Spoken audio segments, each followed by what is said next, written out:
மனிதர்கள், அதாவது பல ஆண்கள், பெண்கள் குடும்பத்திற்காக உழைக்கணும் அப்படின்ற ஒரு எண்ணத்துல தங்களை கவனிக்காம உழைச்சிக்கிட்டே இருக்காங்க. அதுவும் இந்த காலகட்டத்துல ரொம்பவுமே கடினமா உழைக்கிறது அவசியமா இருக்கு. கடினமா உழைக்கணும் அப்படின்ற எண்ணத்துல நிறைய பேர் அவங்களுடைய உடல் நலனை கவனிக்க விட்டுடுறாங்க. உங்களுடைய உடம்பு நல்லா இருந்தாதான் உங்களால நீண்ட காலத்திற்கு உழைக்க முடியும். உங்களுக்கு எவ்வளவுதான் திறமை இருந்தாலும், அறிவு இருந்தாலும், உடல் ஆரோக்கியம் இல்லைன்னா அதை உங்களால வெளிப்படுத்த முடியாது. இந்த அவசர காலகட்டத்துல எல்லாரும் உங்களுடைய உடம்ப ரொம்பவுமே கவனமா பாத்துக்குங்க.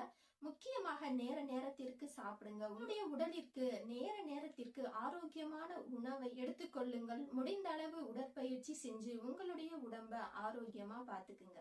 ஆரோக்கியமான உணவு, நிம்மதியான தூக்கம் இருந்தாலே வாழ்க்கை ஆரோக்கியமாக இருக்கும். மன நிம்மதியோடு மகிழ்ச்சியாக அனைவரும் வாழுங்கள்.